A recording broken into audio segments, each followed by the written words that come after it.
welcome everybody. It's your boy, the VSW Stunner. We're here with another episode of VSW Podcast. Tonight we got a very special guest in the house, the one and only Christian Nickerson. Welcome. Hey, how's it going? How are you doing tonight? All right. Stopped raining a few minutes ago. That's good. Yeah, I hear you. It's been on and off here as well. I'm hoping in the next few weeks we can kind of get that spring rolling in. So, I've been told, and we've talked, you have a kind of a rich history in wrestling. Maybe not so much, as a pro wrestler, but, growing up in it, running it, being part of it, you've done a lot. Yeah, that's right. My dad was totally into it, involved a little bit before I was born, and so I grew up with it. And he was good buddies with Chris Cruz, a very controversial figure these days, but they were buddies. Chris Cruz and him grew up around here, and so when I was a kid back in the '90s, my father and I would go down to Florida. My dad would go down there for business trips he had, but we would meet up with Chris Cruz and we would hang out at the WCW television tapings in Orlando, and I would hang out with the guys that were, filming the weekend shows. It was pretty cool, especially for, a 10, 12-year-old boy that loved wrestling. Yeah, you getting to see the guys on TV. That must have been something. Any specific memory you have that stand out kind of being back there with guys? Yeah, I remember tossing a Nerf football around with Rey Mysterio and Chris Jericho. And again, this is 1997. These guys were, just on the weekend shows. This was before they were the huge stars they are now. Yeah, Jericho hadn't even gone to WWE yet. We hadn't even seen Y2J or any of that yet. So just really starting out. But, there they are in the back and they're hanging with you. And now looking back, it's like, wow. They've come so many ways, so far from then. But again, see that they weren't really stars yet. They were cool guys and they were good to me. And like, I remember hanging out with like Buddy Lee Parker's son would hang out there. He was a few years younger than me, and he would hang out running around and stuff. They were good to us. But I was more excited and impressed to be around guys like Greg Valentine and Hacksaw Jim Duggan, guys that I had seen on television as a younger kid, and again, these were the weekend tapings. So like guys like Hulk Hogan and Sting were not present. I never really got to meet or hang out with those guys. It was like, the lower card guys, the guys you saw on the weekend shows. The mid card of WCW at the time. Which now, like I said, if you fast forward the clock a little bit, they almost all became major stars at some point. A lot of them any which way. Moving on down the year, especially Jericho. He became, multiple time champion. He's, other promotions and so forth. That's just kind of great because, like I said, and I always talk about this. I know a lot of people that grew up into wrestling, watching wrestling, being part of wrestling, and a lot of it has been always geared towards WWE. Just because I live in the Northeast, and WWE was dominant in the Northeast, and we didn't have the means, to really venture out. We didn't have, obviously, internet. Even the time period you're talking about, there was, internet was just at its infancy to really kind of navigate and explore. But, we didn't, to find out results in other promotions, other territories, it would be via, a magazine, or perhaps we heard a friend. We have a friend. I remember picking up old issues of PWI or The Wrestler, and I'd read the results to WWF and WCW, and then I'd see, they'd throw in results for some various indie promotions around the country. I was interested in them, but again, no internet back then, so couldn't really look them up, Yeah, it's hard to follow, and to be honest, when the indie scene came around when I was younger, it wasn't what it was today. We would get, I don't even know if there was any, there was a few, core members. Like I remember seeing like the female wrestler there, Cookies, I think Cookie Crumble, maybe, I think her name was. A few others that were like just, around this area working. But then everybody else was just like, it just seemed almost no names. And then they were just really heavily all about bringing in ex-WWE guys. Like they would bring in Honky Tonk Man and Warlord and Doink the Clown and all these people in just to kind of grab us. As a kid, we would go for that. But then, fast forward when I went back to an indie show, I was just mesmerized. Everybody actually had a real character, and they were almost on par with the TV. Right. But back then wasn't like that, so it was very hard to follow the indie scene. I didn't get out to venture out much in the wrestling world. WWE was very accessible. And then I started to get into a little bit of WCW, probably around, it was before Hogan went. Because I remember watching like some of the old, my favorite pay-per-view was always Halloween Havoc. I love to spin the wheel. And I Spin always the liked wheel, make the deal. Yeah. So, I mean, I used to watch like maybe 93, 94. Then Hogan went over there, 95. Then, 97, 98, 99, and so on, and started to really kind of pick up WCW and started to become really competitive again. Where before, for me, it wasn't really competition. It was more like an alternative. And then as we got older, watching the Monday Night Wars, it really ramped up. Now, were you a part of that kind of in the tapings during that era of like those wars going on? Yeah, I mean, I like I said, I remember hanging out with the WCW crew back in the mid to late '90s. It would have been during the wars, and I mean, I remember I remember hanging out with like Luna Vachon and Jacqueline and Deborah, and then like 6 months later, I turn on Monday Night Raw, and they're on that channel now.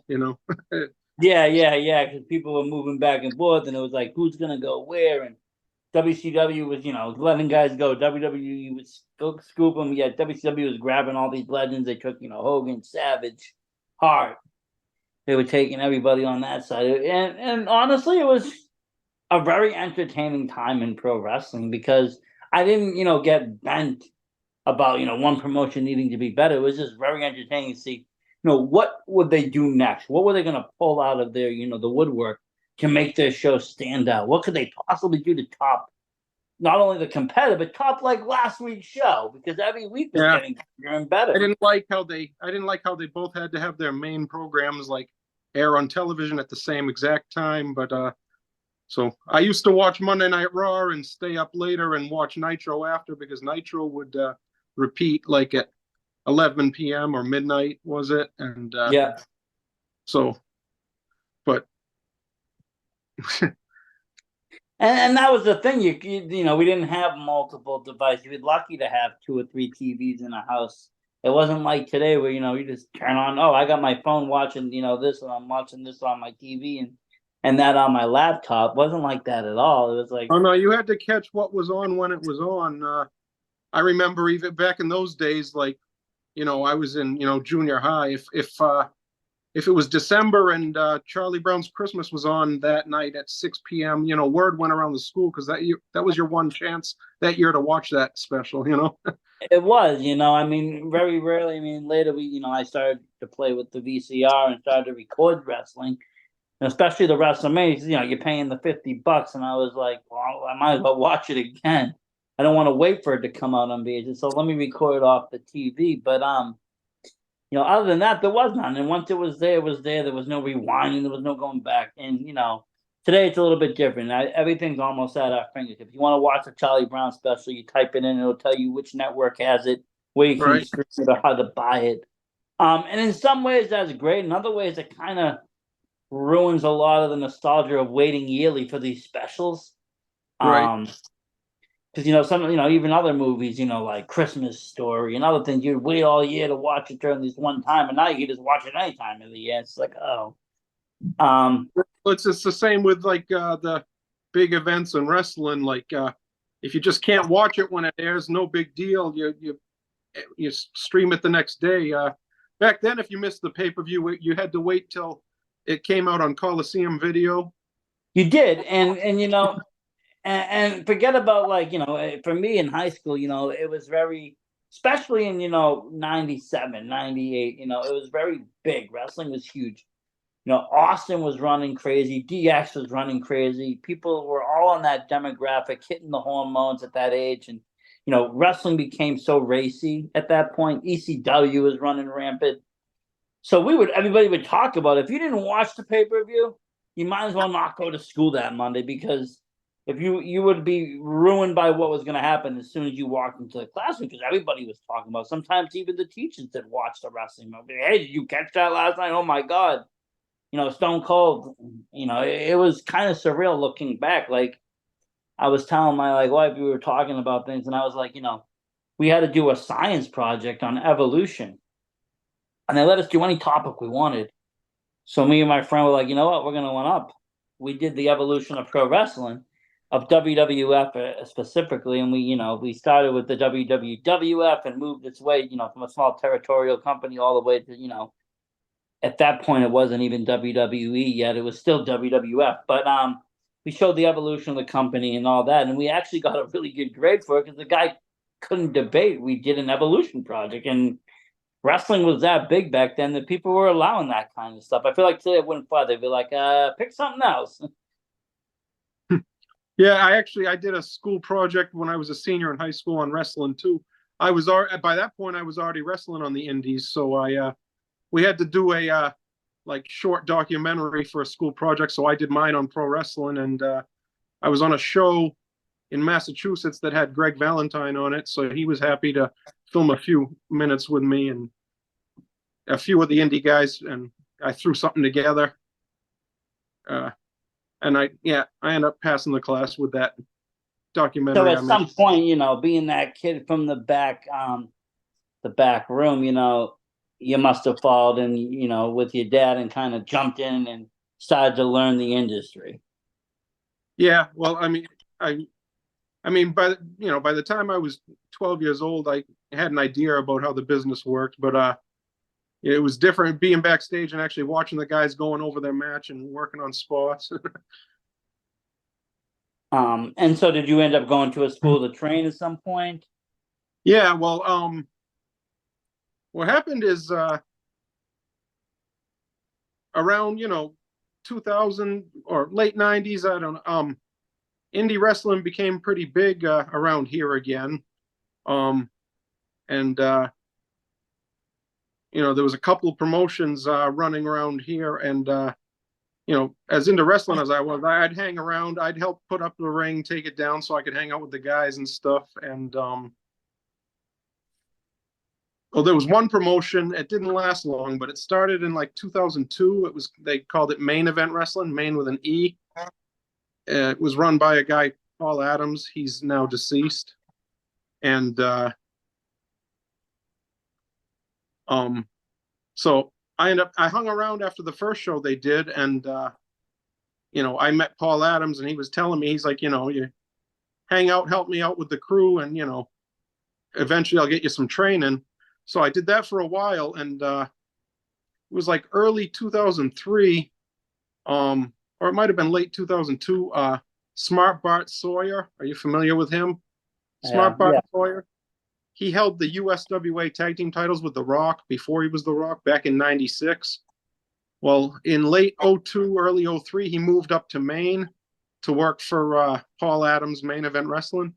The guy was a little nuts. This was literally the early 2000s, and the guy was pretending it was still the territory days, and he was up here this was the territory he was going to do for now. But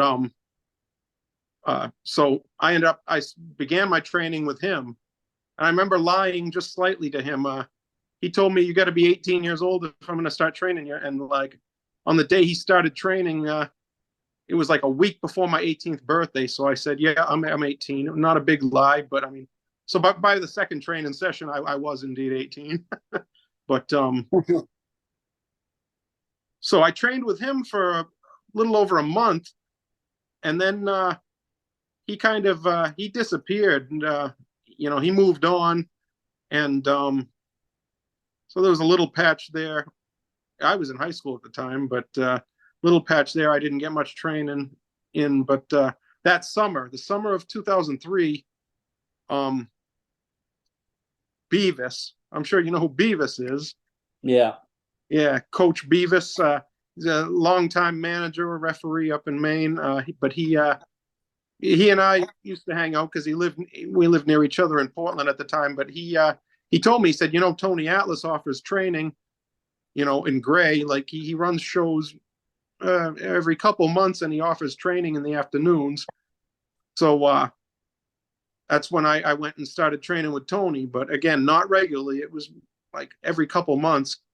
And for a couple of years there, almost a couple of years, Tony kept saying, pretty soon I'm going to have a wrestling school. Pretty soon I'm going to have a wrestling school. And it just, it happened eventually. But I mean, by the time it happened, gotten sick of waiting. I ended up going and signing up to Steve Bradley's school in Manchester, New Hampshire, which was a 90-minute drive one way from where I lived. But I went back and forth about weekly for about 6-8 months.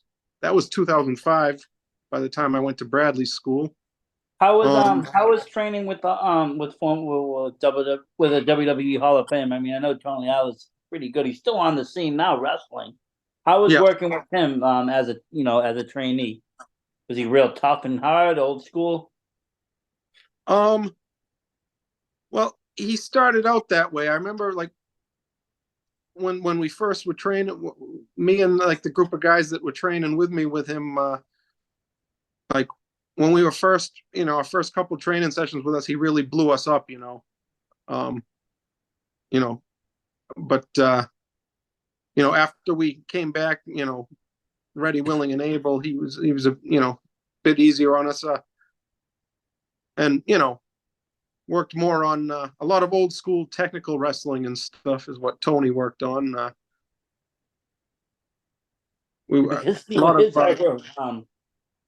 A lot of the basic chain and body slams, hip toss, running the ropes. I mean, basically, his era when he was there in WWE, it was more of a very gladiator style wrestling.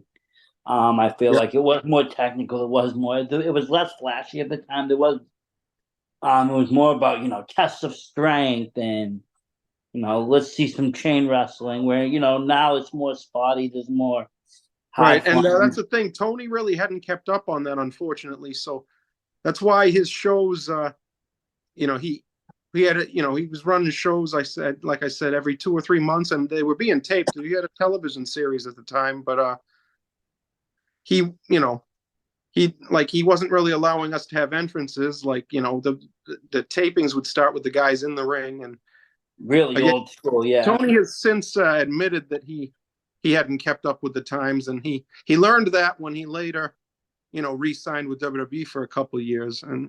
But this was back in 2003 to 2007.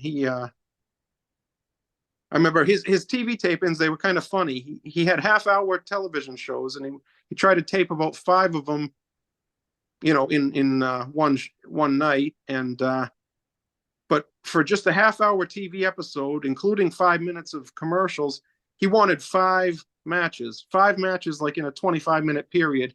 He wanted everybody to have a match that was 5 minutes long, no more, no less. And it's kind of frustrating. I mean, I remember he would stick like 6 of his trainees in a 6-man tag, and he'd give us a 5-minute time limit, like all the matches. And 4 of us are standing on the apron, haven't even stepped in the ring, and Tony's on the sidelines holding up a finger like to indicate we got 1 minute left. But like I said, the guy, he's still doing it today. He's still being booked there. I still see him advertised wrestling. Yeah, I think it was yesterday his birthday. I think yesterday was his birthday. And he's still doing shows, and that's just great to see because he's one of those guys. Well, like you said, he might be old school, but he's still in great shape. He's kept up with that part of it. He's kept up with the athleticism. Yeah.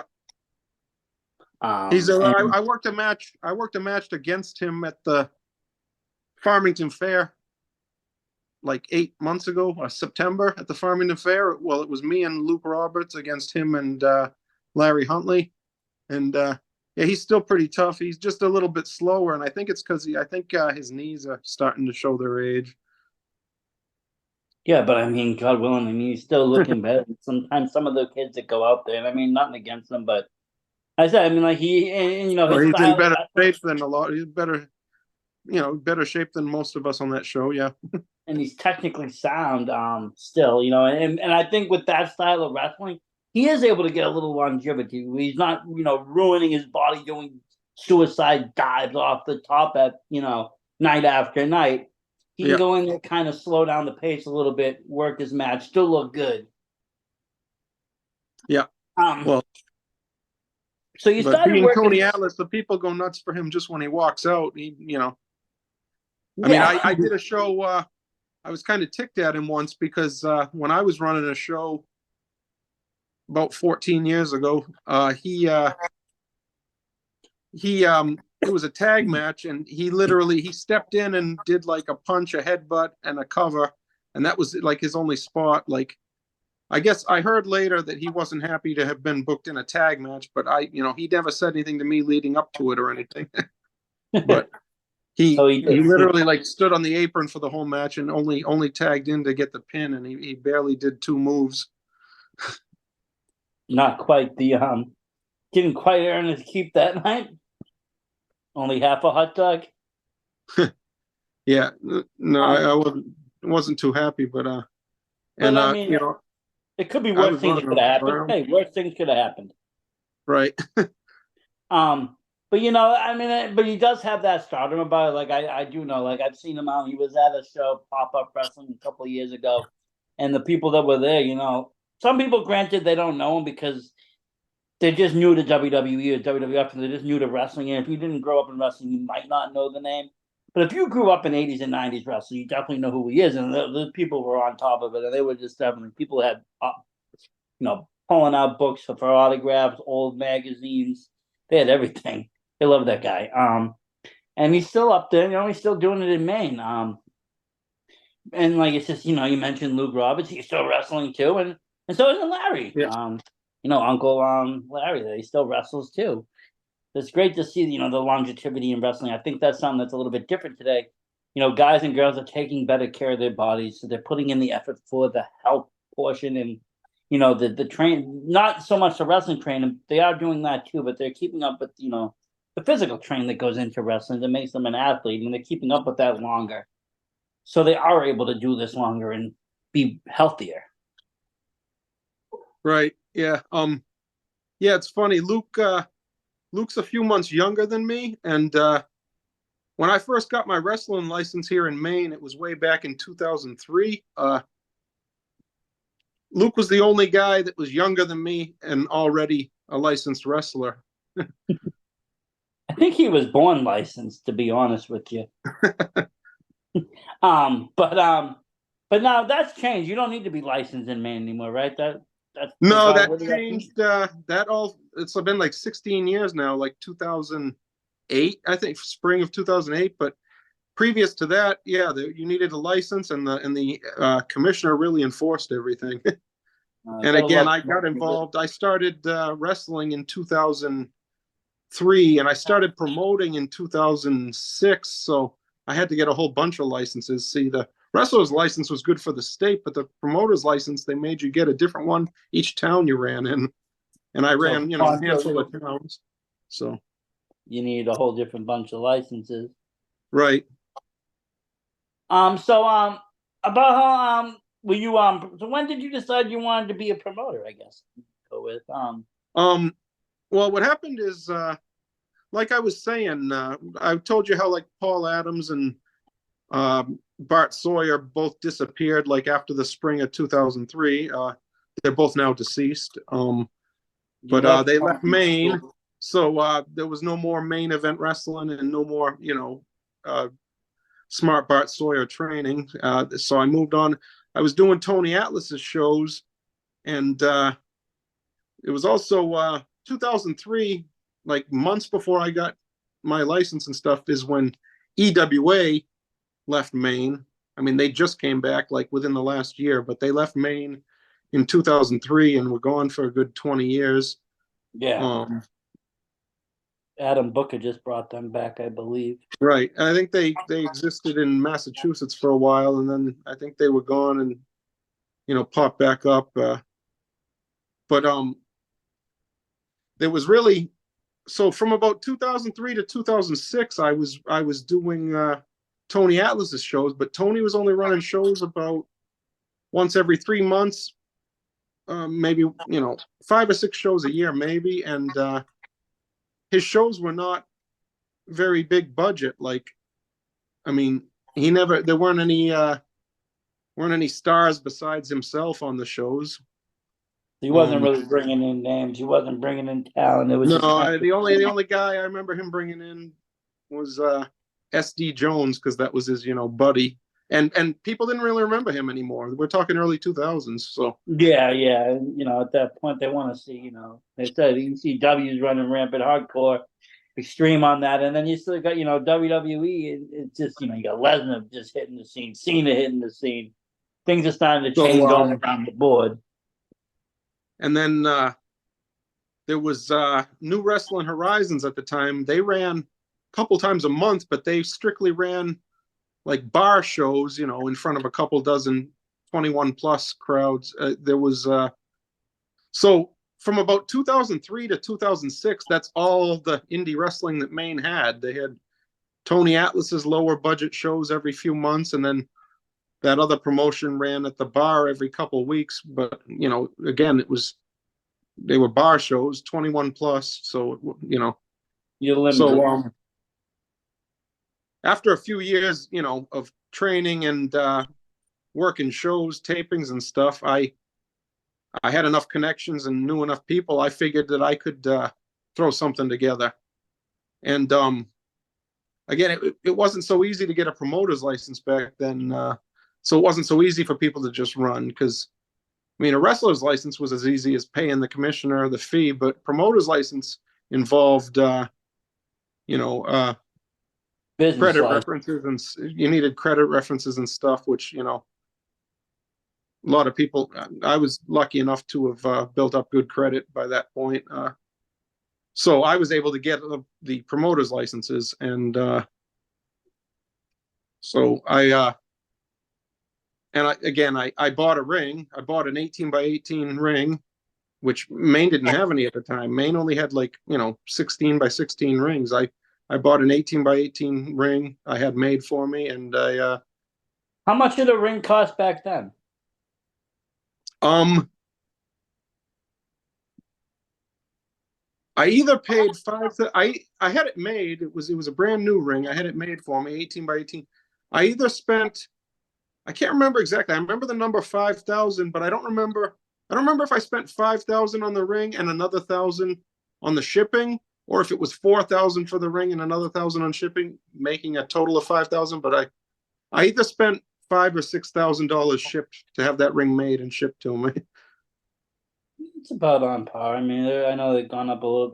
For that size ring, but still up there in the thousand. But I requested a few, like they they were going to do square corner posts, and I requested round, and they said that'd be a couple $100 extra, things like that.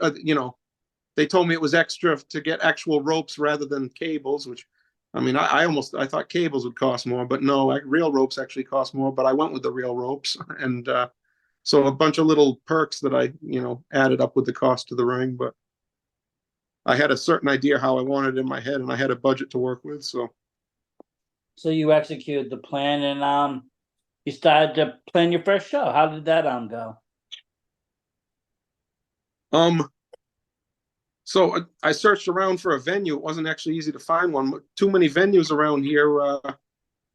They either just flat out say no when you tell them that it's pro wrestling, like they're not even going to consider it, or they want outrageous amount of rent for the venue. So I ended up going with the Strive Center, which that's where EWA had run last, but again, it'd been 3 years. But that was they were eager to have wrestling back there, and it's a nice venue in South Portland that seats a couple hundred fans. So we went with the Strive Center, and I remember let's see, it was mostly me. My father was helping me too. He passed away a few months afterwards, but he was helping me out a lot for that particular show. And a couple of my buddies, that I'd met through, and worked with for years, and on Atlas's shows were helping me out too. And the main event, and we ended up for the main event, we went with King Kong Bundy versus Demolition Axe. Wow, got some good names there. Right. We were initially we were going to book George the Animal Steel. We were going to see if he was willing to work a match with Bundy, but he's my favorite.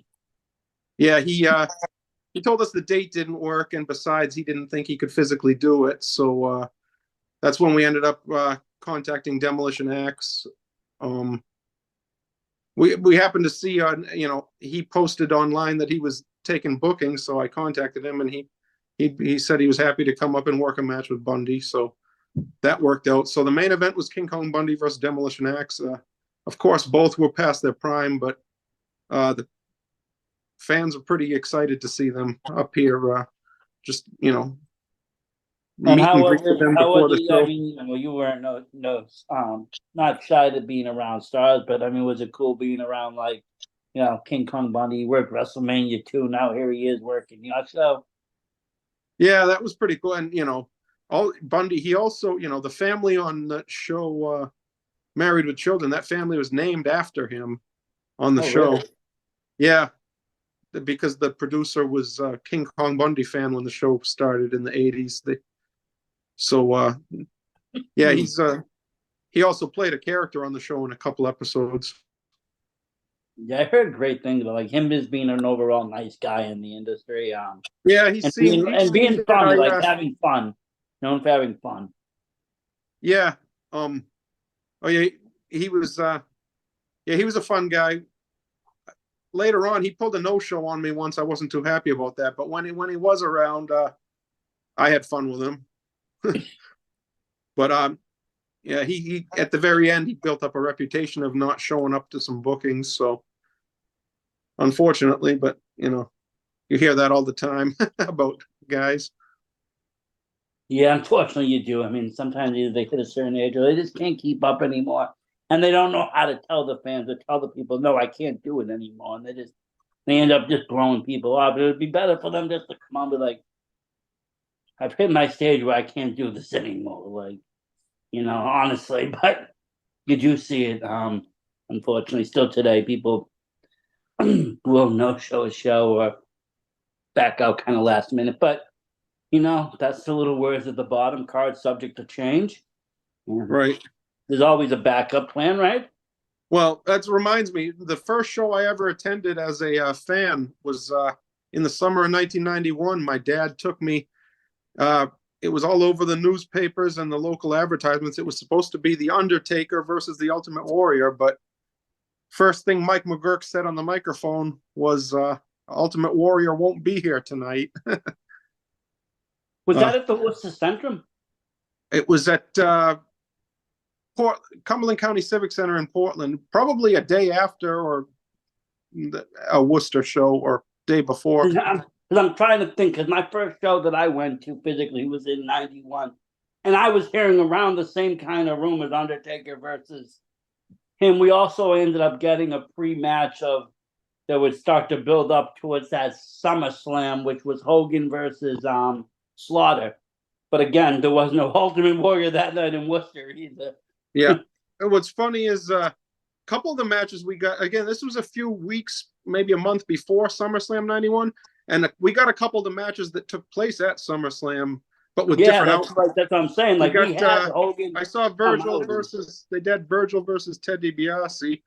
And they also had Mountie versus Big Boss Man.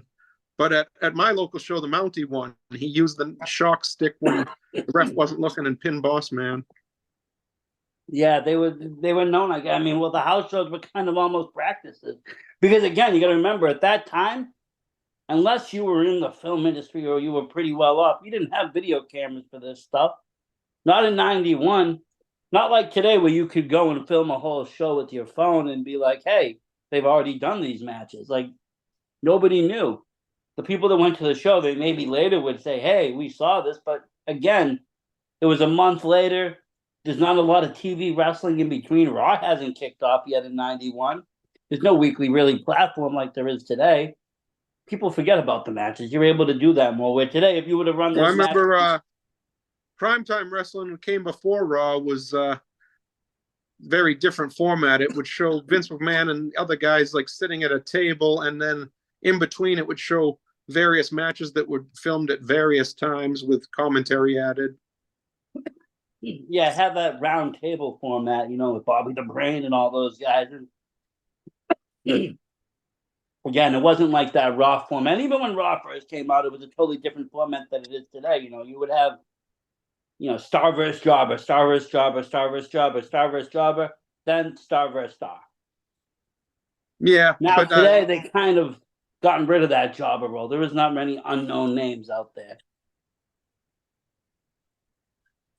Right. They once in a while you see them, but it's a rarity to see a jobber match on television now. Whereas yeah, and some of them had good what we saw. Yeah, like, they didn't give you free matches. WWF, at least back in the 90s, 80s, they didn't give you free star versus star matches. They'd give you stars versus jobbers and stars cutting promos, and then you had to either order the pay-per-view or buy tickets to your local event when they came to see the stars against the other stars. That's how it was. But some of the guys ended up doing well and became well known. Some of the jobbers. One of my favorites, Richie Rich, he had a good match against Bret Hart. Barry Horowitz is considered a jobber. He moved on, do great things. Steve Lombardi, another one considered a jobber. He, almost got his own persona there.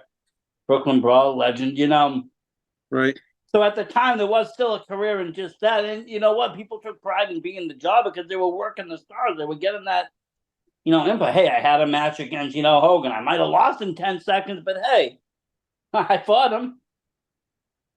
Where like now, you put on Raw, star versus star. Every match is kind of meaningful. but yeah, that's kind of funny. It must have been that summer. They must have been doing the tour.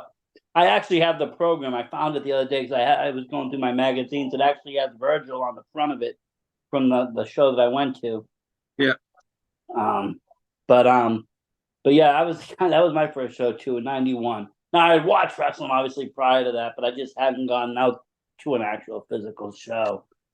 But yeah, so you ran this show. Was there any bumps along the way? Was it hard to kind of be the promoter at that point, or was it a smooth evening, smooth night? Like I said, a lot of guys were on board helping me out. Tony Atlas wasn't happy with me for some reason though. He like when he heard that there was going to be another show, he like seemed interested, but when he found out I was doing it, he wasn't too happy with me. But I ended up having to talk with him. Like I told him, Tony, I'm not trying to steal your fan base. I'm trying to increase the overall wrestling fan base here, and I have the means, and I have the time, the means, the brains, the cash to make this happen.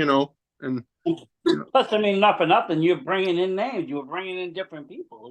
Right, that's the thing. And again, nobody had been doing that. That hadn't been going on in years. It'd been like 3 years since there was an indie promotion running in Maine that was bringing in any names. And like I said, I had the means, I had the brains, I had the experience, the money. So I could do it, and I don't know if anyone else at the time really could, but I could, and so I did. And when I ended up having a talk with Tony, like I said, and explaining to him that I'm doing this because I'm trying to increase the overall fan base, and I think it's going to help Maine indie wrestling as a whole. I'm not trying to hurt you. He ended up cooling down and being okay with it. I think some people were speaking in his ear previously, if you know what I mean. Well, yeah, I could get it. You were a student. Now you're kind of breaking out. Now you're doing it a little bit better. You're bringing it, making it a little bit bigger. But like you said, he was running a kind of generic low-budget show, kind of using local people. He was a star. You were doing something different. You were bringing wrestling back to Maine at the time, the way that you remembered it, And right. You were bringing the excitement, the joy. You were grabbing in fans. Because not for nothing, sometimes you need to grab those, WWE superstars or the former stars to grab the casual fan to come to an indie show. A lot of fans don't know that indie wrestling exists if they're just a mainstream fan. But if they see somebody that they knew or grew up with at a local show, they're more apt to go to it. And then once they see the rest of the show, they're like, wow, indie wrestling is really cool. Even WWE still does the trick today. WrestleMania got so many extra numbers for bringing in The Rock. so many more people tuned in, even from my era and age that, hadn't watched wrestling since 99, 2000, because, they were done. And now The Rock's back and he's looking like he did back in, Raw during the Attitude Era, and people are all getting back into it. And, that's the magic of it. They're able to pull from that. So you were doing something, you were making fans want to go to wrestling again. I get that. Right. So now you're off and running. Were you running monthly shows? How did your scheduling work? Well, it was initially going to be running like every few months. Like I said, my father died a couple months after the first show, so that ended up taking its toll on me. I canceled what was going to be the next show, but by the fall we had a few more shows we did that very fall. And I ran the Strive Center about once every 6 months from about 2006 to late 2010, and I ran other random spots around Maine here and there, in between. But Strive Center was where most of our shows took place. I lived not far from there at the time, so it was easy. I used a pickup truck. I brought the ring in 2 trips with my pickup truck. I didn't need a U-Haul or a trailer or anything. I kept it in my garage at my house, and 2 trips with the pickup truck. Again, I lived 3 to 5 miles from the Strive Center, so it was simple enough. And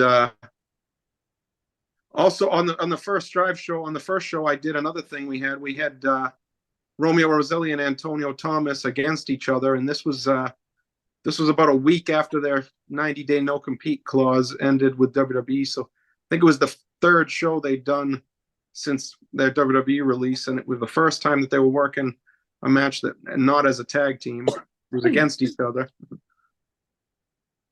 That's interesting, and you got it on your show.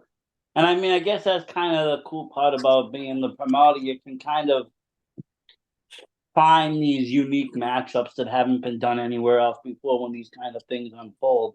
Earlier you mentioned, there was kind of a boom in the indie wrestling era at that time. And I kind of wonder if it's because, WWE kind of combined and wrestling on the mainstream kind of condensed down. So everybody kind of, went outward that wasn't part of it and went into the indie scene and spread outward.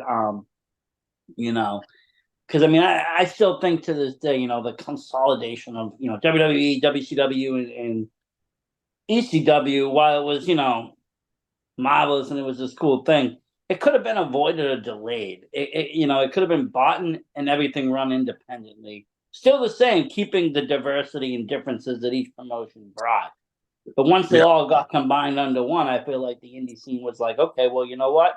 No one's doing things that they were doing in ECW. We're going to start there. No one's doing what they were doing in WCW. We're going to start there. And people just started picking part of what wasn't happening anymore because, it shrunk down to a smaller product, even though it was a larger one.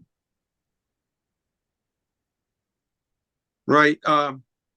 Palmer Cannon, also known as Brian Black. Palmer Cannon, he was fresh out of WWE. Like, he'd only been gone about a month, and he was on that show too. He called up the WWE offices to make sure that he could do the show, and they told him to go ahead. But oh wow! So he was only 1 month out of WWE, and Romeo and Antonio were both 3 months out of WWE when they were all on my first show. And then again, the main event was Axe and Bundy, and then were you using local people too, or? There was. I tried to use some of the EWA guys that were still around. Frankie Armadillo was on the show. Paul Hudson. Jason Rumble was on the show. So yeah, I didn't know how to get a hold of all of those guys, though. Again, 2006, not everybody was as easy to get a hold of. Social media wasn't as big at the time. You had to see if they had a MySpace. They had a MySpace, you could get a hold of them in 06. Right. It wasn't like it is today. It really wasn't. It's a whole different world. People don't get that. Like, if you wanted to call somebody, for instance, you were still using a white pages in '06. Like, you were still going through a phone book looking up somebody, hoping their home number wasn't unlisted. Right. Totally different times. Now it's kind of, you want somebody to get a hold of them, you can check, one of the 5 social pages, hit them up, and maybe they'll get back to you within a timely fashion. Back then, it could be kind of a mystery of where these guys were going. But you did, but like you said, you brought some of them back in, and you were just going to town here running shows, and for the most part, everything went smooth with this. You had no real I guess, adversity against it. No, like I said, Tony Atlas seemed unhappy with me.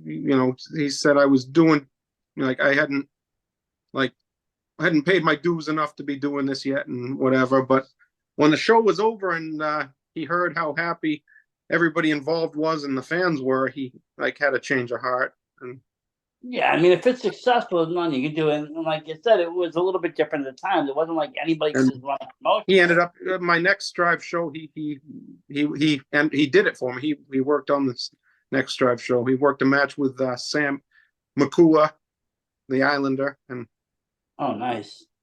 That was at the second Strive show months later. Couple months before I did the second Strive show, I went up and we did a show at the gym at the University of Maine in Machias. And funny story, I booked Honky Tonk Man and Tito Santana. So that was supposed to be the main event, Honky Tonk Man versus Tito Santana. And so obviously that packed the gym up there. Everybody, this is Washington County, down East Maine. Not so much happens down there. They're an hour's drive from the nearest shopping center. You know what I mean? So, the gym was packed to see Honky Tonk Man versus Tito. But when I picked Honky Tonk Man at the airport and was telling him I want you to work Tito, and put him over, Honky's like, no, I'm not working Tito, man. I'm like, but it's been advertised. This is what people. He's like, no. He's like, I got to work as a baby face and I got to go over a local guy. And I'm like, what? You're the Honky Tonk Man. I'll tell you something funny because I both of those guys for some reason again were locally here, and I remember clearly. There was a match with Tito Santana. And I had been a fan of Tito Santana for a while because I growing up at WWE, I saw him on the Strike Force. Then I saw him go solo as Armada. I saw him in different times. One of those, just very exciting wrestlers. Well, I was at the indie show, and the show's ending, and I'm a young kid, maybe 7 or 8. I don't even know. Maybe it's 10 or 11. So I go snooping around the building just to see what's going on. I see, some lights on, and we're at a church. So I look in the basement, and all of a sudden I see some guys walking around. I'm like, oh, cool. Some of the wrestlers. And I look closely, and it must have been the changing room, dressing room, shower. I don't know what it was, but all of a sudden, a naked Tito Santana comes walking out into the door. He was changing, and he happened to catch a glimpse of me. And I was scared shitless because all of a sudden his face changed. He started swearing at me in Spanish. I could hear it through the little glass doors. I just took off. I was scared shitless, and my parents were in the car. Just ran to the car, jumped in the car, and took off. It was a moment. I'll always remember that about Tito Santana because I locked eyes. I was like, "Oh shit, he saw me. Gotta go." Funny stuff. Oh man. Honky Tonk Man was refusing. He said, no, I've got to work a local guy and go over, and I got to be a baby face. So, so that's what we had to do. Instead of Honky versus Tito as advertised, they had to work separate matches so they could both work as a baby face and go over. And they each worked a local guy. Well, Tito Santana worked Palmer Cannon, who we were just talking about. But by then Palmer was back to living around here. I remember the fans being confused at the end of the night. They're like, well, we got to meet and get our pictures with Honky and Tito, but why didn't we get to see them wrestle each other as advertised? I had to tell them, I said, anyone that I spoke to directly, I told them, I said, because Honky Tonk Man wouldn't do it. You think he would? Well, he just didn't want to lose, probably. But if you told him you're going to be heel and win, he might have done it. Yeah, no, he wanted. For some reason, he insisted he had to be a baby face and he had to go over a local guy. He wasn't gonna. He wasn't gonna work as a heel. He wasn't gonna work another legend. He wasn't gonna put anybody over. And He was just having. He just wanted what he wanted. Picky. well, I just say, Um, like, wait, why am I paying you for you to tell me what you're gonna do? we should have negotiated this before I picked you up. um, did you run into a lot of that kind of stuff working with talent, or was for the most part people just kind of cool with what you had booked? Usually, they were cool with what I had booked. Like Honky Tonk Man, he was a cool guy to hang out with, and he's also a reliable guy to book. I never heard of like we were just talking about Bundy building up a reputation, not showing. I never heard about Honky pulling no shows on guys like I did with some of the guys. He was pretty good about showing up to his bookings, but and not double booking it. But again, the problem with him was him telling the guys what he's going to do. But I've heard stories of him doing the same shit to both Vince McMahon and Eric Bischoff. So Oh, there you go. I mean, they're going right to the top and doing, and that's someone that's been in the industry, I think, for, so long, and it's just like they're in some ways they're just entitled to what they want, and whether you agree or not, they're just going to do what they want. Yeah, you never hear of anything bad really with Honky Tonk Man as far as no shows or anything like that. He's always pretty much there as advertised. I've never heard of any issues with like meet and greets, signings. Um, and people still say he's the greatest intercontinental champion ever. right. Even after, everything with that's going on now with Gunter, people are still saying Honky Tonk Man, greatest champion. That's got to say something. Yeah, and Demolition the greatest tag team champions. They do. Demolition is the greatest tag team champions. Yeah, they'll never see the light of day in the Hall of Fame, but they are there. They kind of went against people when the lawsuit happened. That was the whole thing. Down.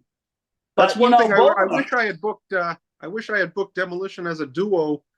That never ended up happening because I brought Axe in several times, but when I was first bringing Axe in, like I said, when he main evented the first show and stuff, I was talking to him when he flew in, and I was asking him about Smash.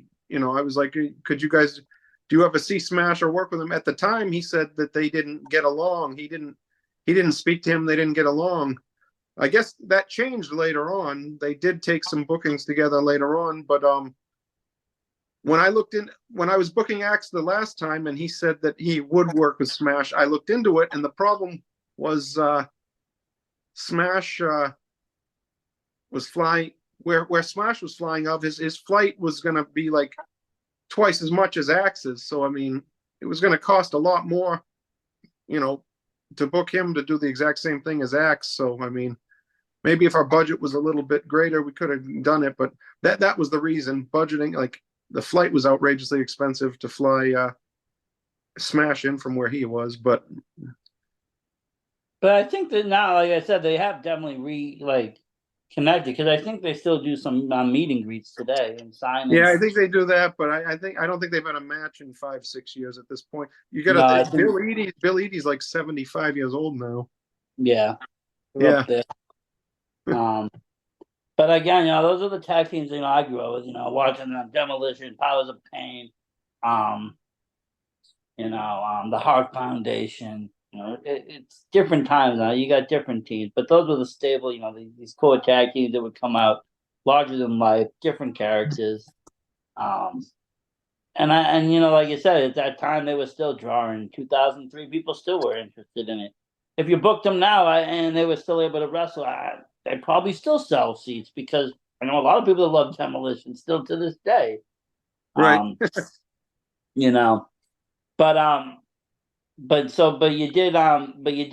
you bring Axe in more than one time?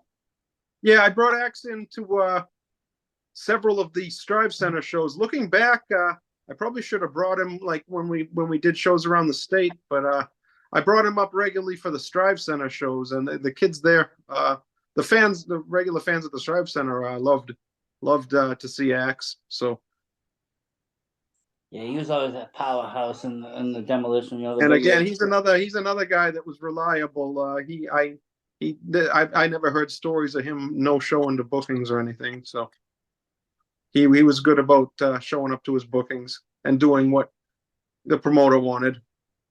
So, how long did you run for out Um, there?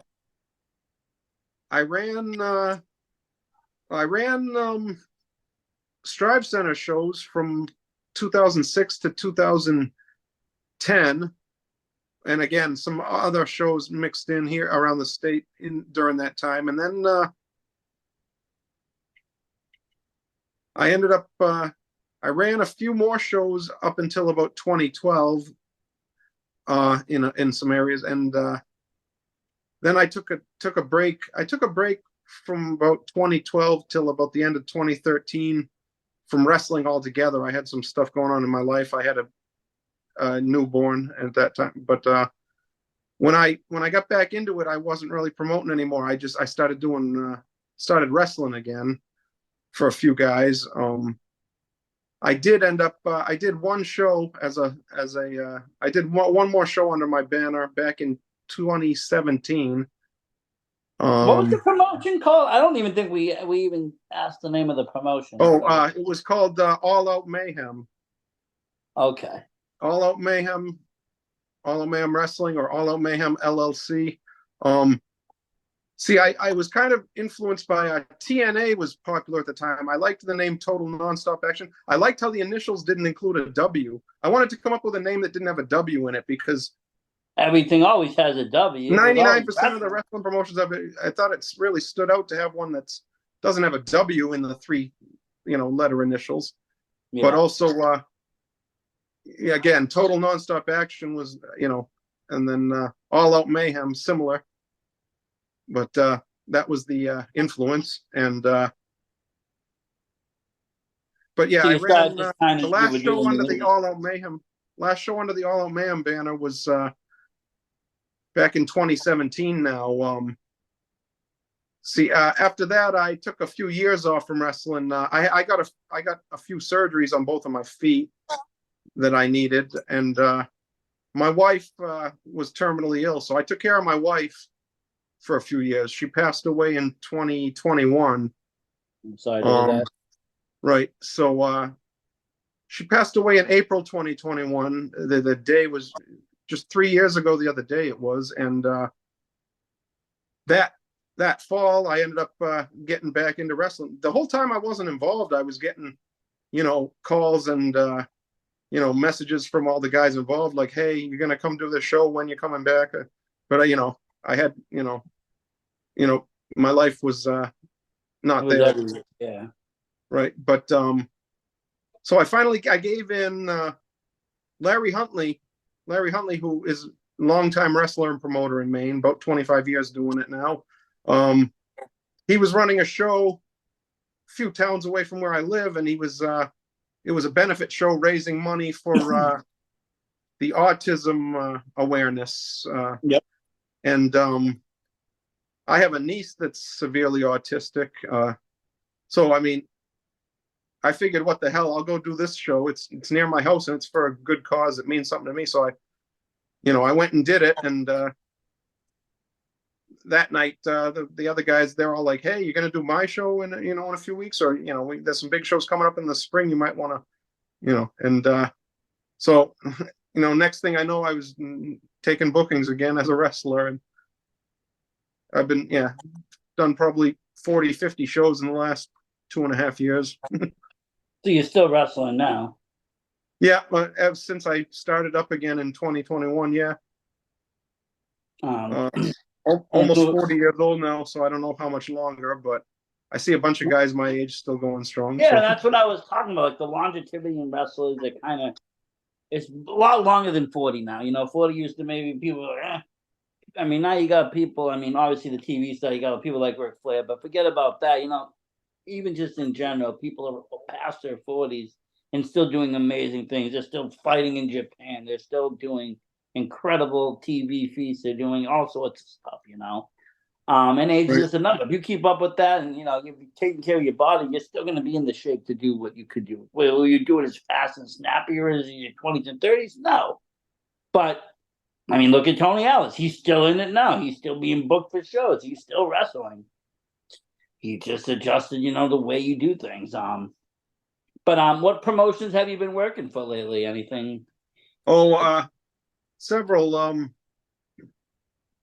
I been doing Global Independent Wrestling, which runs a few times a year in Eastern Maine. I've done Luke Roberts runs shows. I think he calls his shows. I think he calls them Live Pro Wrestling. Yeah. I've done. There's a guy Teddy that runs up here. He was running under one banner, and now he's like running under another banner. I don't even remember. I'm trying to remember. It's hard to remember all the different promotions and their names. There's a promotion, Supernova Wrestling, that does Maine and Massachusetts. I've done some shows for them in the last few years. There's a whole bunch. Yeah, but you work with again, Larry Huntley. Larry Huntley runs his shows. NAWA. I've done several NAWA like the shows limited stuff for the Let's Wrestle. I did one Let's Wrestle show. It's been, I was going to say a few months ago, but it's been like 6 months or something. I did a Luke. Actually, it was supposed to be a tag match. Here's the thing: Luke Roberts and I work as a tag team sometimes. We're under the name Wildfire Express. Yeah. We were supposed to work a tag match that night against the competition. It's funny, Luke is sometimes a member of the competition. With Connor Murphy. Yeah, that's a tag team trio he's got with Mark Moment and Paul. What's it? Connor Murphy, is that what he goes by? Yeah, Connor Murphy. That's a trio they got, but he wanted to work a tag match, the two of us against the two of them as the competition. And Connor couldn't make it for some reason, so we ended up working a triple threat match, like against each other. But that match is set to happen next month now at is it Maine Premier Wrestling? I think it's Maine Premier Wrestling. They've got a show in VSW. Oh yeah, Old Town, Maine, and that match is scheduled to happen next month. Though it's going to be the competition: Mark Moment and Connor Murphy against Wildfire Express. Myself and Luke Robert. MPW is looking good out there. I had their booker on not too long ago. Johnny Prime, he's also the hardcore champion down there. Yeah. Nice looking, crew. They got a really nice roster out there. Got Mason X, Perry Von Vicious, whole bunch of guys. Yeah. Oh yeah, Primer and I have known each other for at least 20 years. Both working shows up here. Now, did you know that Luke Robert made a movie? Oh, Kill City Cup. Yeah. It's been 3 or 4 years since it was filmed. When he was filming it, that was during the time I wasn't really involved anymore. But I came back like when he was putting the finishing touches on it, and I've helped out a lot with the behind the scenes promotional end with that film. I don't know. What'd you think of it? I think it's pretty interesting for a low budget film. Quite it's action adventure and all the rest, I guess.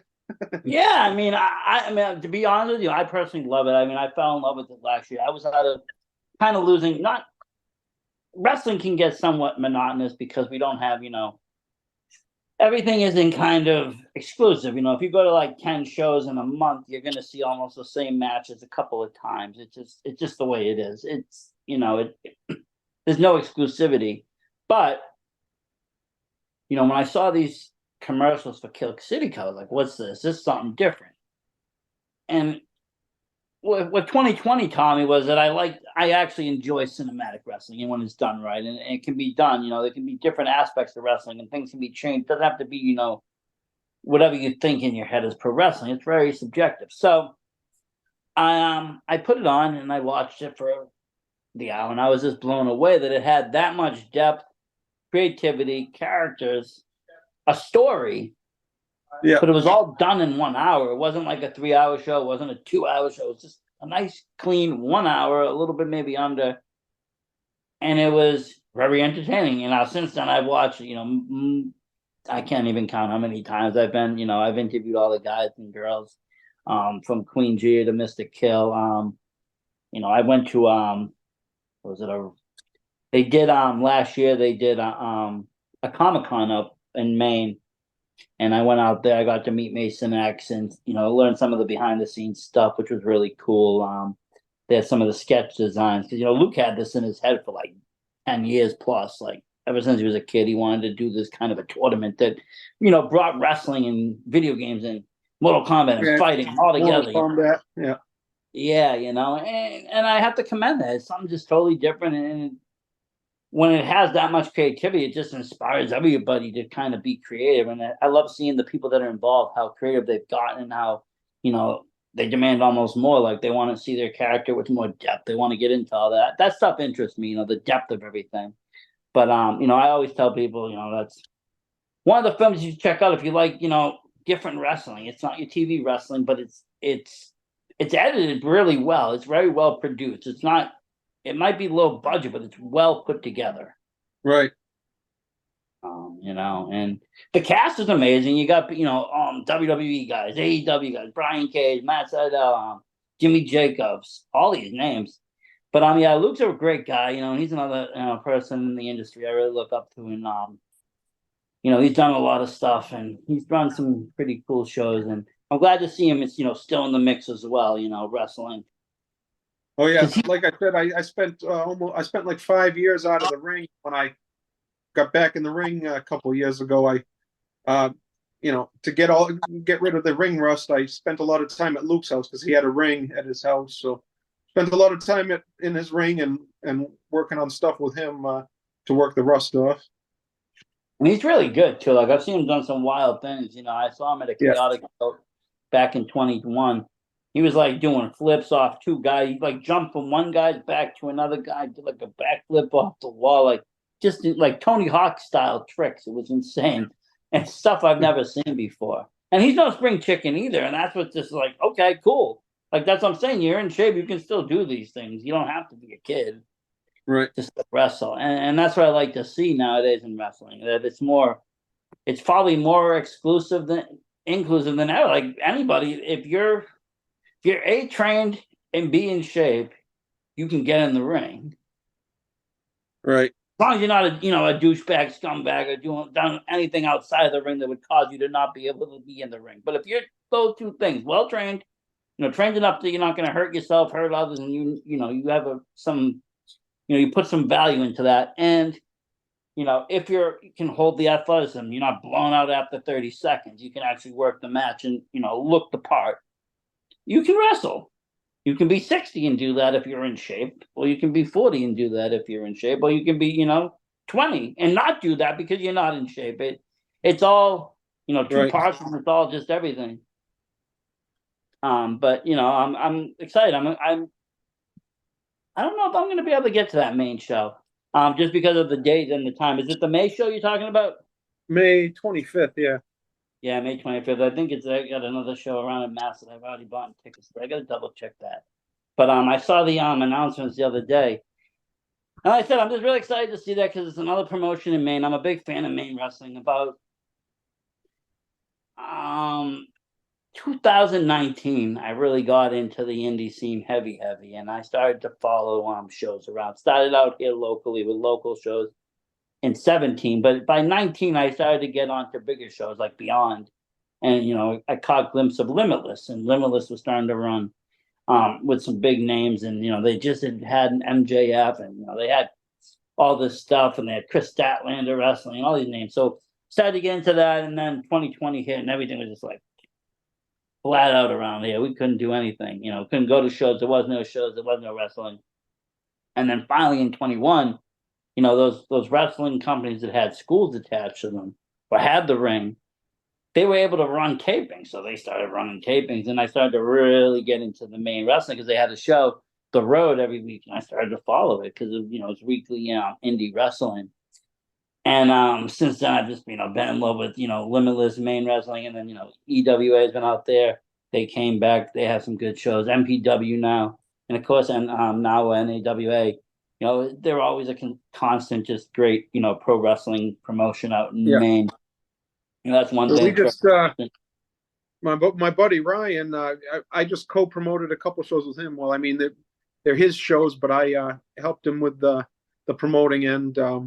We just did a couple the last weekend of March. We did one on a Friday night.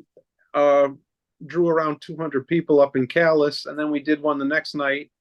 It was about 300 people in Harrington.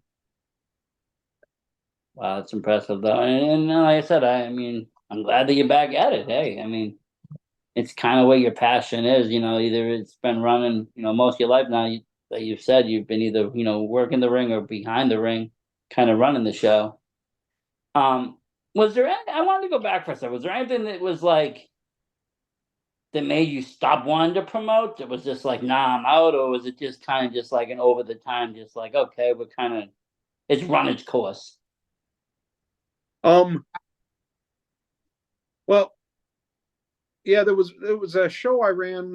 One of the last shows I ran way back when I was running under my own banner. I realized I think I needed a break from it. Like, not that I mean, not that I lost my passion, but I just needed a break. I needed to deal with and focus on some other things. And as a result of that, the show I didn't do as well because I didn't work on it so much, leading up to it. I didn't do as much spreading the word or focusing on the show when it was coming up.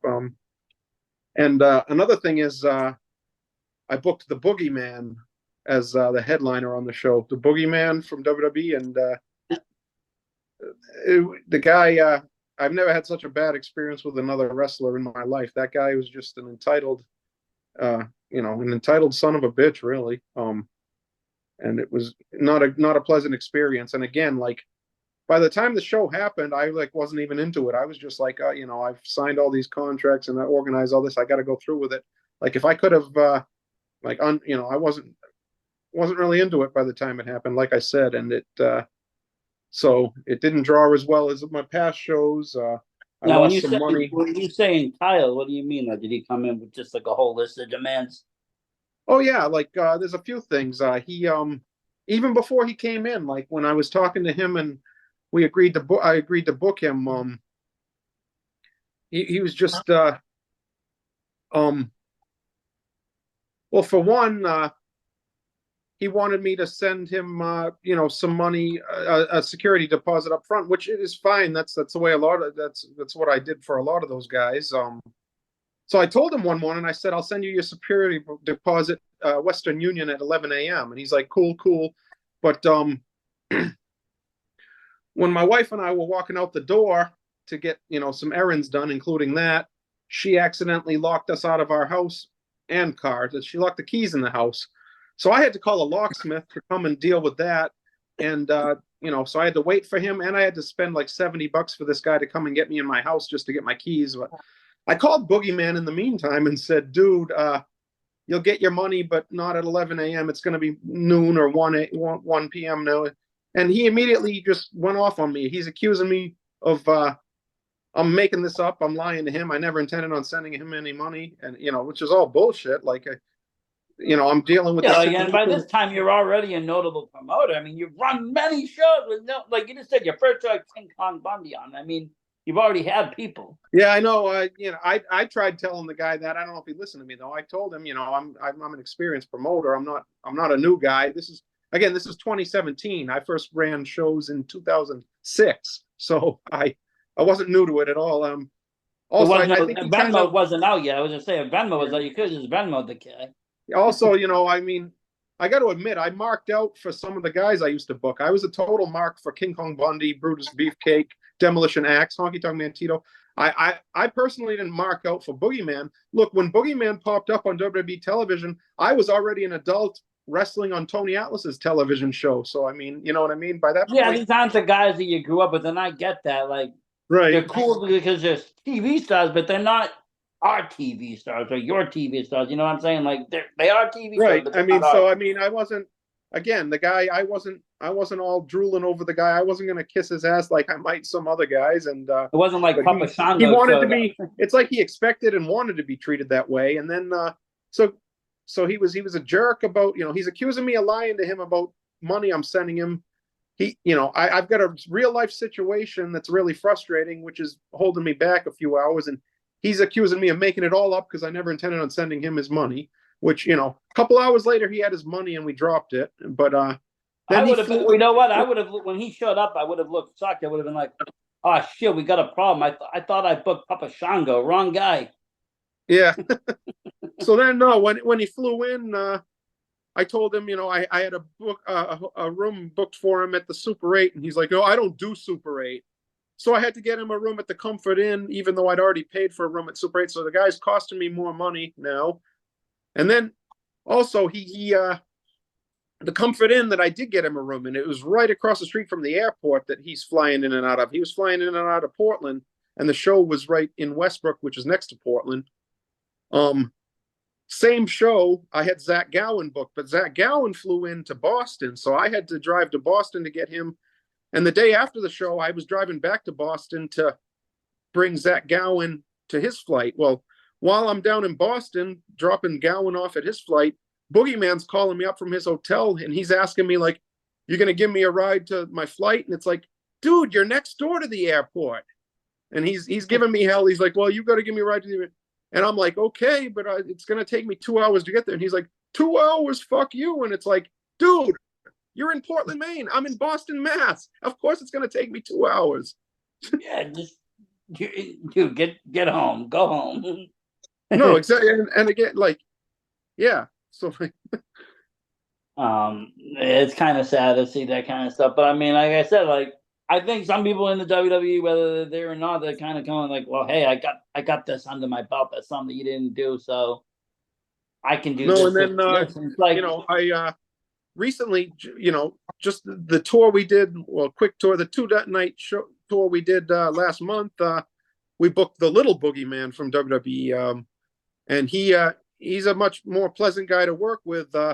And he was telling, he's had similar experiences with Marty, the Big Boogeyman. Like, the guy's an asshole, and well, that's the thing, behind the mask, behind the TV star, there's real people there, and with real people, they're either decent or assholes, and that's just how we are.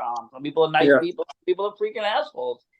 And there's nothing you really can do about it except just avoid them. Now you know who not to book on your shows and who people to stay away from. And then see, that's the other thing. I mean, Little Boogeyman did good. I think he might have helped with the attendance. Like I said, we drew about 500 people over 2 nights, but I think part of us booking him was sort of a middle finger to the other Boogeyman. Like, look, dude, we're still running shows here, and look who is getting work, and look who's not. And I mean, and that's where it is. I mean, and like, let me ask you, how would you say you're in a lot cleaner of an industry now than you were, back when you first stepped in? I mean, as things run, obviously things are run totally different, but would you say it's less hostile environment? Yeah, it's become that way with time, I'd say. And I again, I don't even know whether or not that's just the way it is overall, or if it's my experience because I'm respected a bit more due to longevity in the business,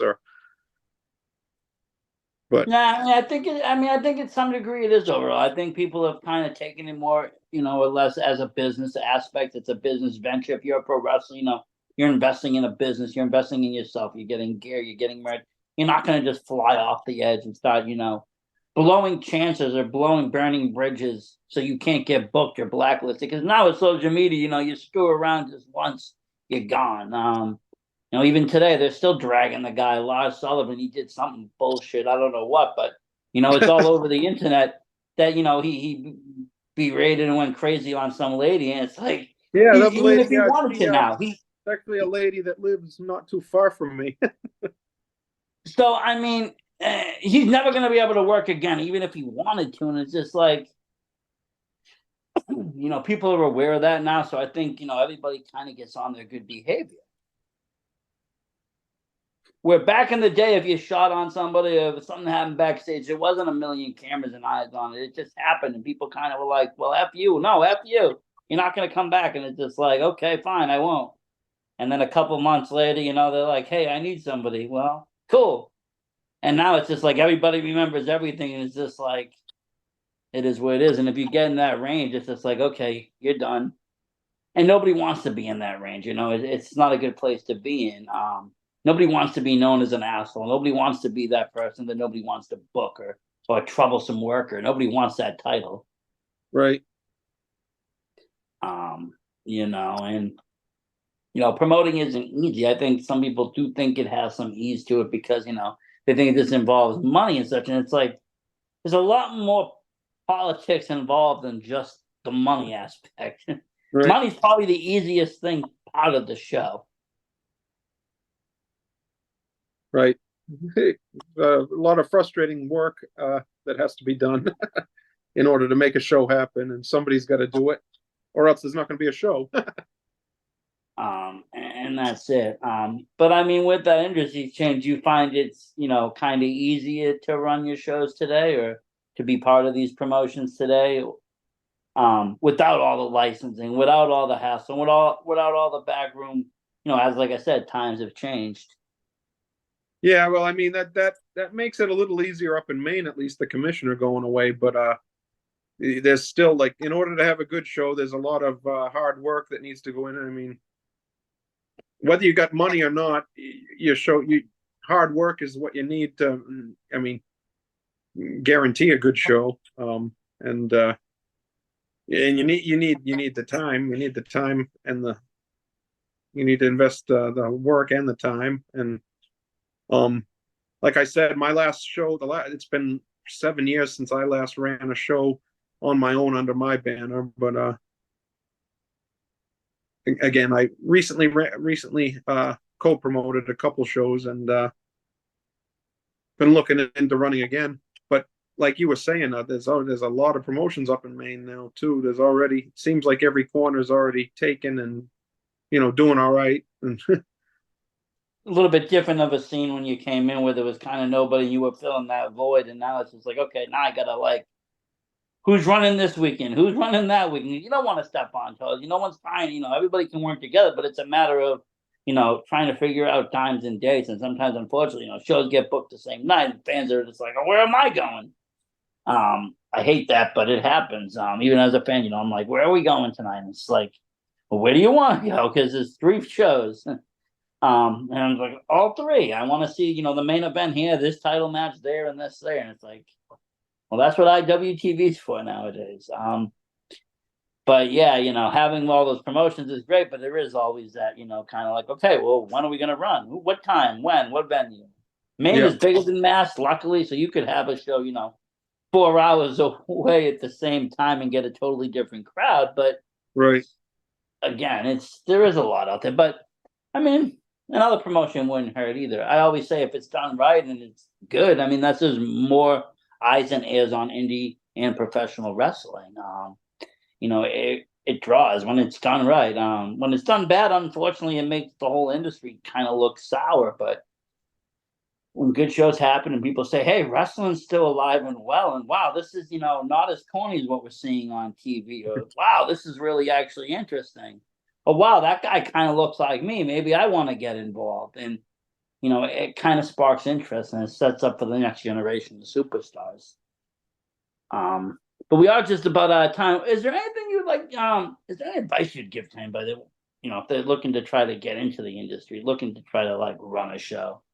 What would you suggest they do? Well, I wouldn't suggest trying to run a show unless you've been in the business at least a few years and have that experience. I mean, that's what I was around it.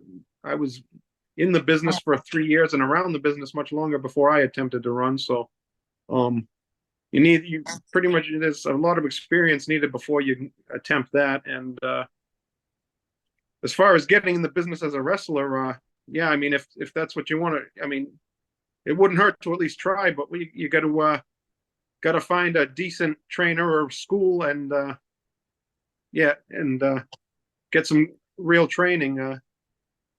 After a few hours in the ring, you'll know if you want to go ahead or not. And but yeah, you want to be getting bookings and going places. You definitely got to start out by training in the right place.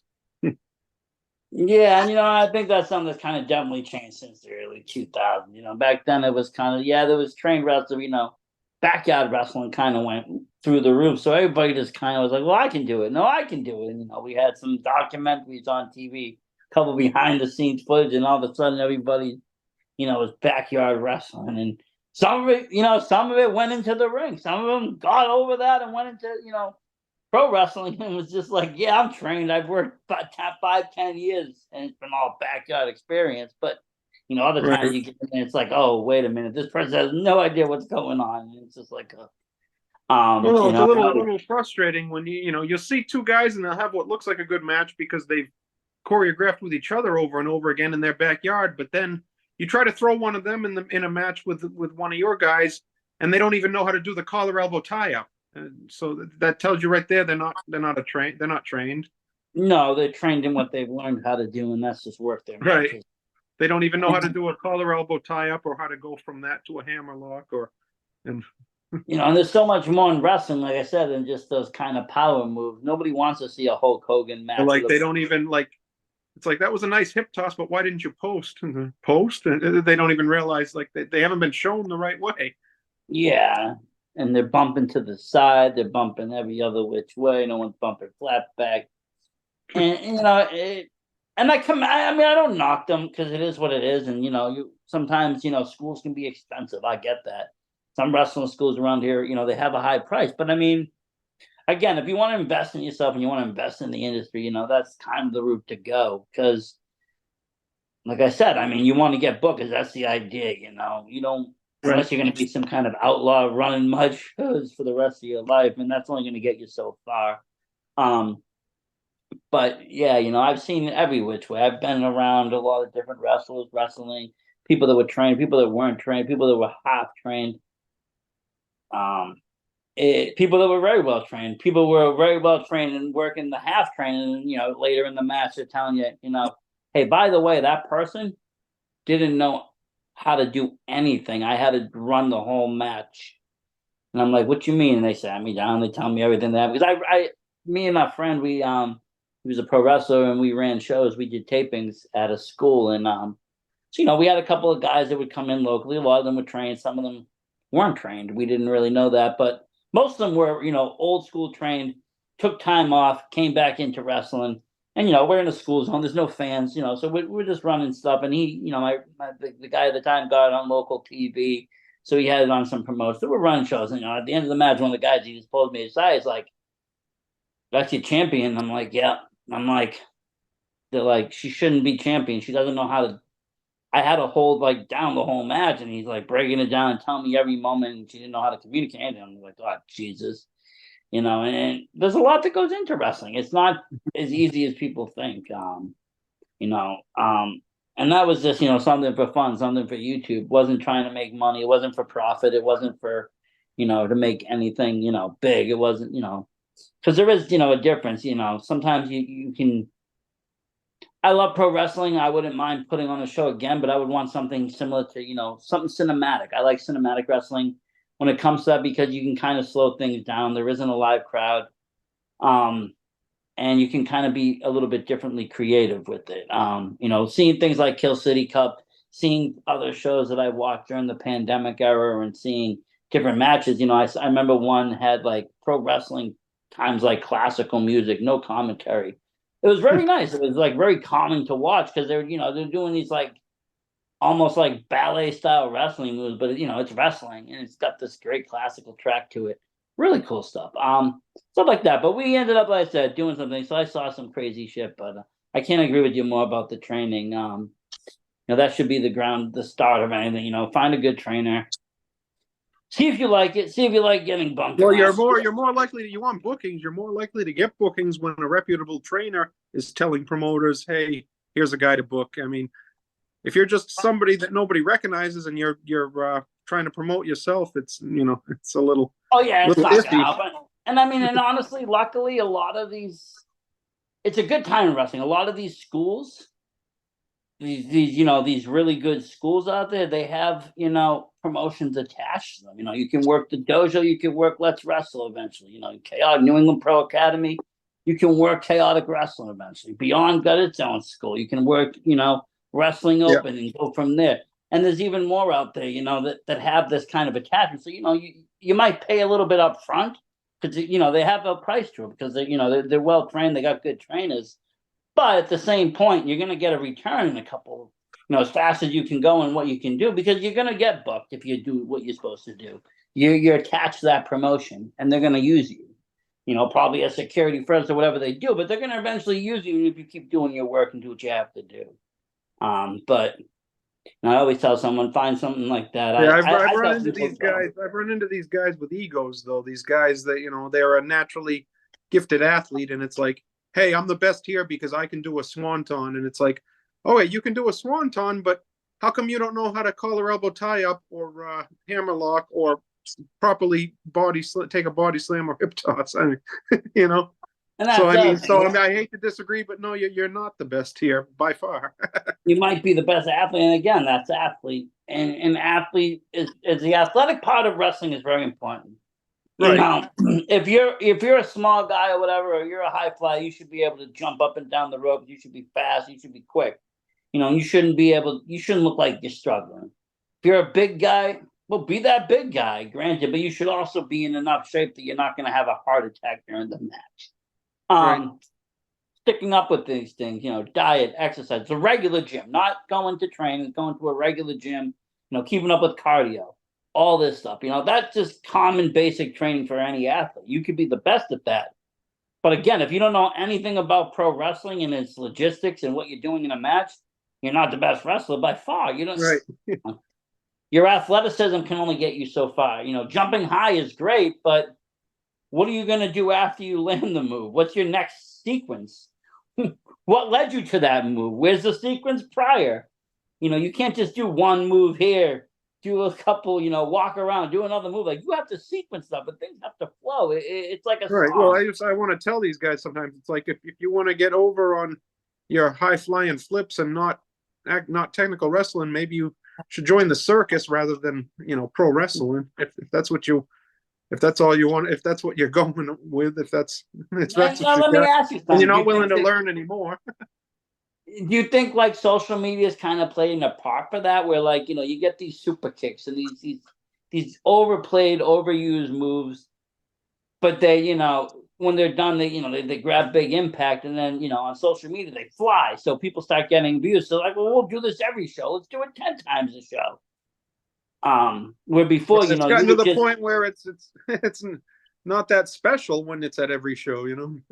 No, and I mean, when you first started, there was none of that. So if they did a move, it either worked or didn't work, and if it got over in the crowd, maybe they would do it again. But now I feel like you're seeing these same moves, and it's just like, okay, cool, you can do that. But like you said, can you do that traditional stuff? That's what I think people now want to see. Can you do this old school traditional wrestling stuff?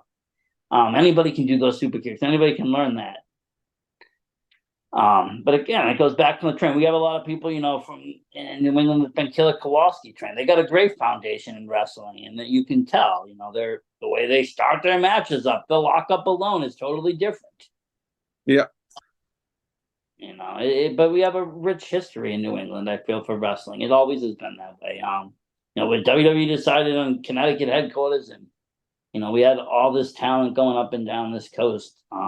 It's been just a hotspot year after year, and continues to be. I mean, you continuously, pushing stars out. Like I said, what was it? I don't know how many years now, but you had people like MJF running around Maine. Now right. He's national celebrity TV superstar champion. You had people like Cody Rhodes running around in the indie scene. You had all these guys out there. Young Bucks too. They were there. They, everybody was kind of just, started somewhere, and the indie scene is where it begins. And that's what I always tell people: invest in that indie scene, because when you go to those shows, those kids, in 5-6 years, you might see them on TV. Look, Christian Casanova blew up. Now he's, on TV. Carmelo Hayes. Yeah. Well, it's funny. That reminds me when I first bought my ring, like I said, 18 years ago, when I first bought the ring and booked my first show, I had my buddy Kurt over, and I was like, Kurt, you're going to be working my show, right? And he's like, I can't. And I was like, what do you mean you can't, dude? And he's like, I'll come. I just can't work the show. I got something going on. I'm like, what do you mean you'll be there, but you got something going on? Like, he wouldn't tell me what was wrong, but he kept insisting that he couldn't do the show. He couldn't work my show, and I didn't understand it. so the night of the show, he came and I said, "You're not going to work the show?" He's like, I can't. So he just sort of hung out and watched it. So, turns out he had signed a WWE developmental deal, and I guess he felt like he couldn't tell us or something. But this was Fandango I'm talking about. Oh wow. Yeah, but yeah, he That's was hanging awesome. out he was literally hanging out at my house when I got the ring and was booking the show. But he wouldn't explain why, but he was like, I can't do your show. I can't do your show.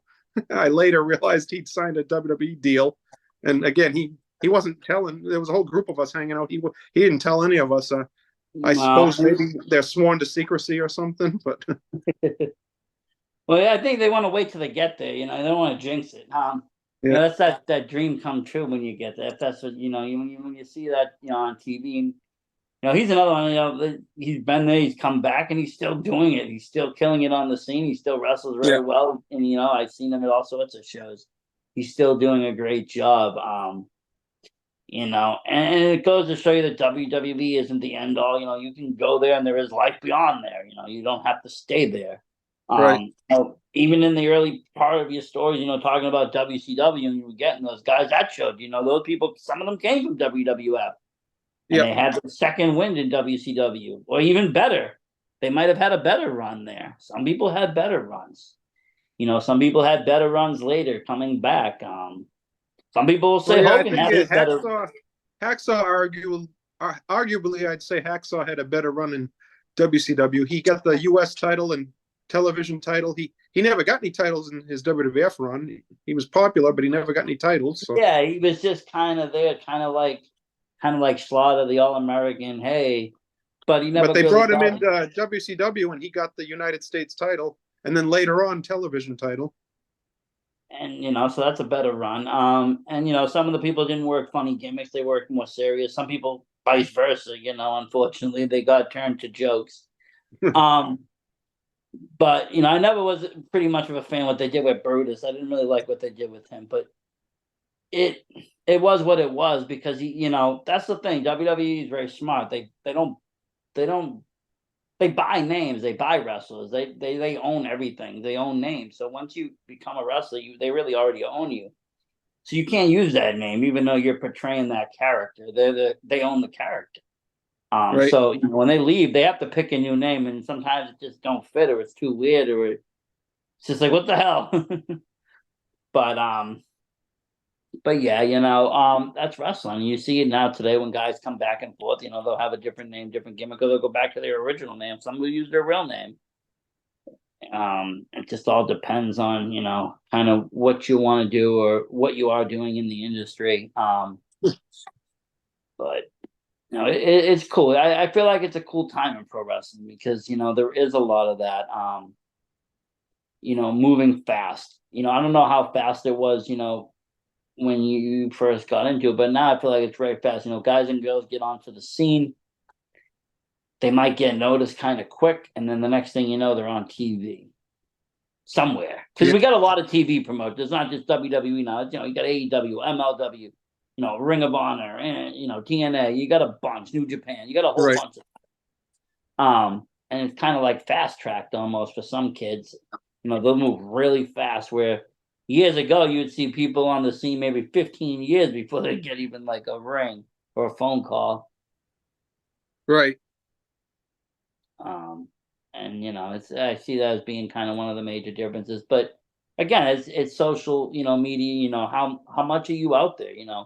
Are you putting yourself on every post? You getting yourself noticed, and with those numbers, eventually somebody's going to see you in the industry. Someone's gonna be like, oh, and if they think it's good, they're gonna stop at whatever real short or whatever you posted and be like, oh, let me check this person out and go from there. Where 2000s, early 2000s, that wasn't really there. You had to send in like video cassettes, VHS tapes, like, hey, this Right. is one of my matches. I Book me. remember sending tapes of early matches to promoters 20 years ago. It was still kind of done that way back then. Yeah, and I mean that's how it was done. It's like, oh, here's some of my matches, and like, okay. And now tell you can send like 5 clips. This is what I can do, and they'll hear the crowd pop, and it's like, okay, yeah, we'll take you. Yeah.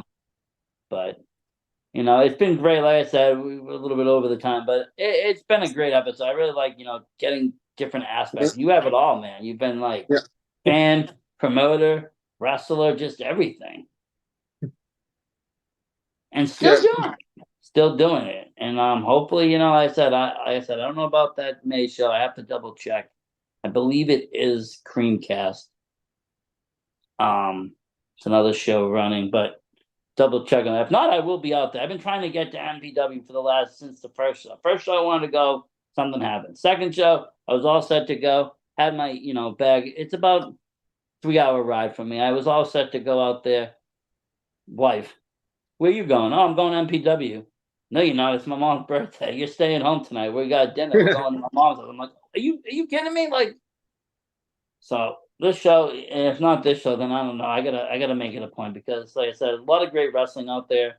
A lot of great guys and girls out there that, you know, support it and show up for it and work it. But thank you for taking the time. Really, I really appreciate it. Yeah, and thanks for having me. It was a good time. Anytime. And thank you all at home for watching. And as always, support indie wrestling. Versace Stoner out.